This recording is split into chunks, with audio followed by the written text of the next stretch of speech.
ஆப்பிளோட strength அந்த vertical இன்டெகிரேஷனில் பயங்கரமாக இருந்தாலும் இப்போ ஹரிசாண்டல் ரிலையன்ஸை அவங்க இன்ட்ரடியூஸ் பண்ணியிருக்காங்க. இது அவங்களுக்கு என்டையர்லி நியூ டெரிட்டரி என்ன கேட்டிங்கன்னா. ஸோ இதை நான் கம்ப்ளீட் டிஃபீட் அப்படின்னு நான் சொல்ல மாட்டேன். கீழே விழுந்தாலும் என் மீசையில் மண் ஒட்டலடா ஆர் டாக்டர் ஸ்டைலில் சொல்லணும்னா டேய் நான் அழுவலடா அப்படின்னு ஆப்பிள் வந்து ரொம்ப கஷ்டப்பட்டு இப்படி அரக்கைக்கு இப்படி முடிச்சுக்கிட்டு நின்றுக்கிட்டு இருக்கு ஆப்பிள். ஸோ தெரியல. ஸோ ஆப்பிளோட இந்த ஸ்ட்ராங் கல்ச்சர் வேல்யூ, அந்த கண்ட்ரோல் அப்படிங்கிற அந்த கல்ச்சர் வேல்யூ தான் இப்போ அதோட பிக்கஸ்ட் கன்ஸ்டெயின்ட்டாகவே மாறிக்கிட்டு இருக்கு. ஸோ முன்னாடி சிப்ஸு, ஓஎஸ் ஈகோசிஸ்டம் அப்படின்னு எல்லாத்தையுமே அவங்க கண்ட்ரோல் பண்ணாலும் இப்போது இந்த இன்டெலிஜென்ஸ் தேவைப்படுற ஏரால ஆப்பிளால் அந்த இன்டெலிஜென்ஸை அவங்களோட ஓனாக கொடுக்க முடியல.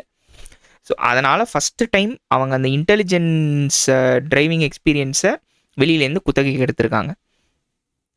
என்னதான் ஆப்பிள் நான் ப்ரைவசி ஃபர்ஸ்ட் அது இதுன்னு நல்லா பெருசு பெருசாக மதில் சுவர்கள்லாம் கட்டினாலும் மே ஐ கமின் அப்படின்னு சொல்லிட்டு தீமெல்லாம் போட்டு டோ அப்படின்னு உள்ளே நுழைஞ்சிட்டான் வெளிலேருந்து கூகுள்.